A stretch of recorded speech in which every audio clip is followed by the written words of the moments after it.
Social media influencers తప్పు చేసినామని తెలిసి కూడా ఎంతోమంది జీవితాలు నాశనం అయిపోతున్నాయని తెలిసి కూడా బెట్టింగ్ యాప్స్ని అయితే ప్రమోట్ చేశారు. ఇప్పుడు పోలీసులు వాళ్ళ బెండు తీస్తున్నారని చెప్పుకోవచ్చు.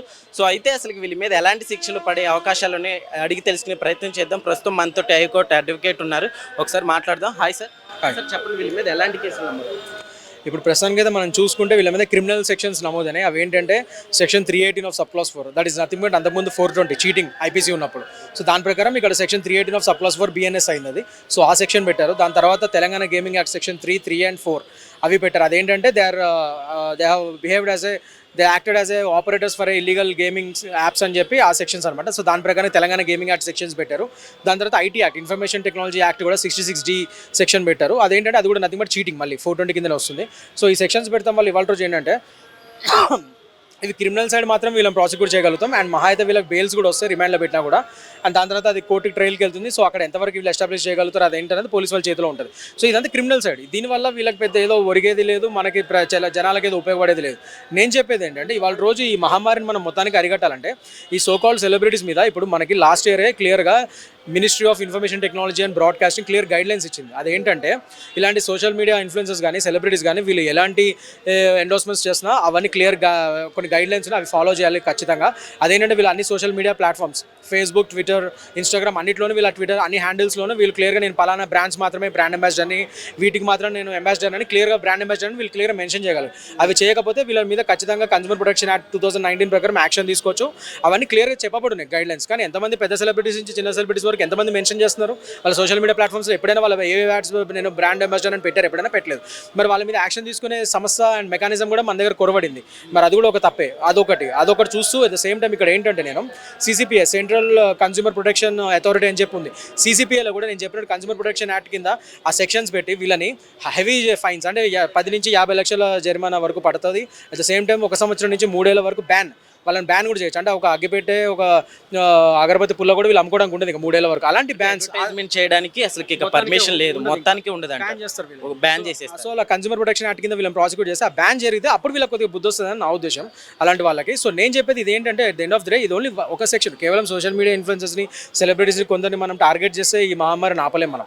అట్లీస్ట్ ఇది ఎందుకు చేయమంటారు అంటే దీనివల్ల వాళ్ళు ఇంకా ఫ్యూచర్లో ఇలాంటి చేయకుండా ఉంటారనేది ఒక అంశము. అండ్ వాళ్ళకి కూడా కొద్దిగా తెలుసు రావాలి. పనిష్మెంట్ ప్రాసిక్యూట్ పనిష్మెంట్ వస్తేనే కదా ఒకరు ప్రూవ్ అయ్యి నిజంగా పనిష్మెంట్ వస్తేనే వాళ్ళకి కూడా తెలిసి వస్తుందని ఇది ఒక అంశం అంతే. బట్ వీళ్ళకంటే ఎక్కువ ముఖ్యంగా మనం రూట్ కాజ్ మీదకి వెళ్ళాలి. అంటే ఈ కంపెనీస్ ఎక్కడి నుంచి వస్తున్నాయి? ఈ so called illegal gaming apps China, Hong Kong, Malta, virgin islands ఇలాంటి రకరకాల కంట్రీస్లో, మలేషియా ఇలాంటి వాటిని అక్కడి నుంచి కూర్చొని ఆపరేట్ చేస్తూ ఉంటారు ఇక్కడ కొందరు ఏజెంట్స్ని పెట్టుకొని. సో వాళ్ళని పట్టుకోగలగాలంటే ఇక్కడున్న మన సైబర్ క్రైమ్ బ్యూరోకి టెక్నికల్ ఎక్స్పర్టీస్ వాళ్ళు ఒక్కటే సరిపోతుందా అనేది మనం చూసుకోవాలి. ఎందుకంటే వాళ్ళ మీద కూడా అంత ప్రెషర్ పెట్టి అన్ని చోట్ల వాళ్ళే పోమంటే మన తెలంగాణ సైబర్ క్రైమ్ ఒకళ్ళే పోలేరు కదా. అందుకని నేనేమంటాను అంటే వాళ్ళ రోజు తెలంగాణ ఇంత పెద్ద ఐటీ హబ్ అయినప్పుడు why can't we use private సంస్థలు, ప్రైవేట్ ఫర్మ్స్ హెల్ప్?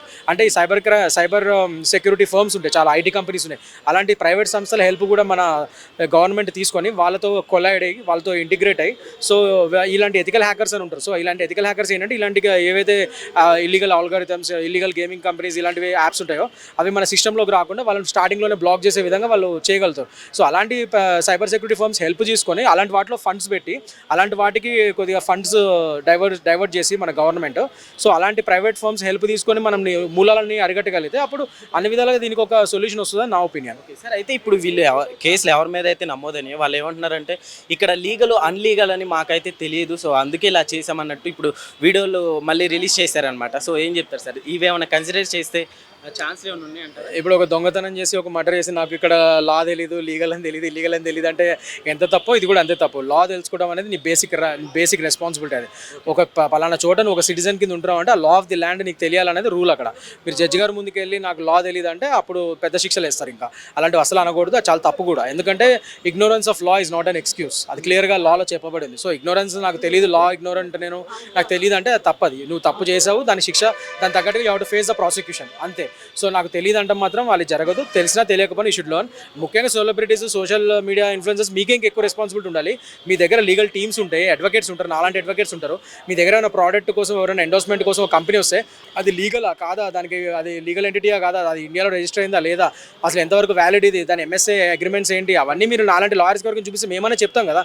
మీ మినిమం స్క్రూటినీ లేకుండా మీరు ఎవరైనా డబ్బులు ఇస్తా అంటే మీరు వెళ్ళి ఎండోర్స్ చేస్తారా? అది మీ తప్పే కదా. మీ బాధ్యత రహిత అని చూపిస్తున్నారు. సో డెఫినెట్గా అలాంటి మాటలు మాట్లాడితే ఇంకా శిక్షలు ఎక్కువ పడతాయి.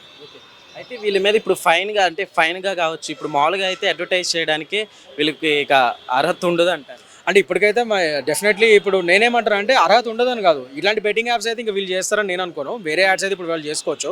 కానీ నేనేమంటున్నాను అంటే ఇప్పుడు CCPA సెంట్రల్ కన్స్యూమర్ ప్రొటెక్షన్ అథారిటీకి వీళ్ళ మీద ఆ సెక్షన్లో కూడా పెట్టాలి, వాళ్ళ కంప్లైంట్ ఇవ్వాలి. ఇస్తే అప్పుడు కన్స్యూమర్ ప్రొటెక్షన్ యాక్ట్ ప్రకారం కూడా వీళ్ళ మీద అప్పుడు బ్యాన్ విధించవచ్చు అండ్ ఈ హెవీ ఫైన్స్ పడతాయి.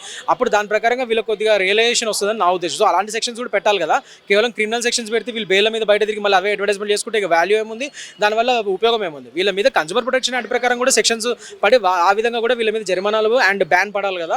వీళ్ళని ఫర్దర్ ఎలాంటి యాడ్స్ చేయకుండా వీళ్ళ మీద బ్యాన్ పడితే అప్పుడు కొద్దిగా రియలైజేషన్ వస్తుందని నా ఉద్దేశం. ఓకే, అయితే సార్ వీళ్ళు ఒకవేళ మా వీడియో చూసే వీళ్ళు ఇలా చనిపోయారు అంటే అని ఒకవేళ రివర్స్ అయితే ఏమన్నా అంటే అలా అయినప్పుడు డెఫినెట్గా అక్కడ అబెట్మెంట్, సూసైడ్ అలాంటివి కూడా సెక్షన్స్ అట్రాక్ట్ అయ్యే ఛాన్స్ ఉంటుంది.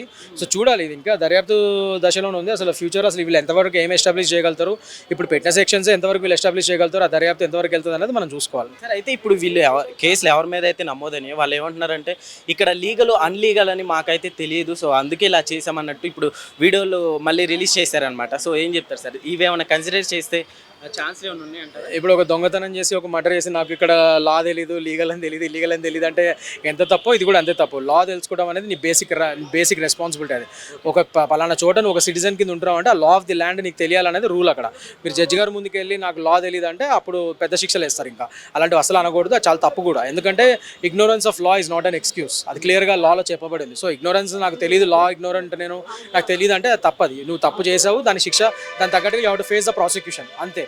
సో నాకు తెలియదు అంటే మాత్రం వాళ్ళు జరగదు, తెలిసినా తెలియకపోయినా యూ షుడ్ లర్న్. ముఖ్యంగా సెలబ్రిటీస్, సోషల్ మీడియా ఇన్ఫ్లుయెన్సర్స్ మీకే ఎక్కువ రెస్పాన్సిబిలిటీ ఉండాలి. మీ దగ్గర లీగల్ టీమ్స్ ఉంటాయి, అడ్వకేట్స్ ఉంటారు, నాలాంటి అడ్వకేట్స్ ఉంటారు. మీ దగ్గర ఏమైనా ప్రోడక్ట్ కోసం ఎవరైనా ఎండోర్స్మెంట్ కోసం ఒక కంపెనీ వస్తే అది లీగలా కాదా, దానికి అది లీగల్ ఎంటిటీయా కాదా, అది ఇండియాలో రిజిస్టర్ అయిందా లేదా, అసలు ఎంతవరకు వ్యాలిడ్ ఇది, దాని MSA అగ్రిమెంట్స్ ఏంటి, అవన్నీ మీరు నాలాంటి లాయర్స్ వరకు చూపిస్తే మేమైనా చెప్తాం కదా. మీ మినిమం స్క్రూటినీ లేకుండా మీరు ఎవరైనా డబ్బులు ఇస్తా అంటే మీరు వెళ్ళి ఎండోర్స్ చేస్తారా? అది మీ తప్పే కదా, మీ బాధ్యత రాహిత్యాన్ని చూపిస్తున్నారు. సో డెఫినెట్గా అలాంటి మాటలు మాట్లాడితే ఇంకా శిక్షలు ఎక్కువ పడతాయి. Okay sir, thank you. So ఇది ప్రస్తుతం అయితే సిచ్యువేషన్ పంజాగుట్టలో మనం చూస్తున్నాము. సో ఇంతకు ముందే కొద్ది గంటల క్రితమే ఇక్కడికి విష్ణుప్రియ వచ్చి అలానే 3 గంటల వరకు పోలీసులు విచారణ చేయడం అయితే జరిగింది. సో ఆ విచారణలో కూడా ఆ విష్ణుప్రియ దగ్గర ఉన్న ఫోన్, మొబైల్స్, ఆమెకు సంబంధించిన డీటెయిల్స్ అన్నీ కూడా తీసుకుని ఆమెను విచారించడం అయితే జరిగింది.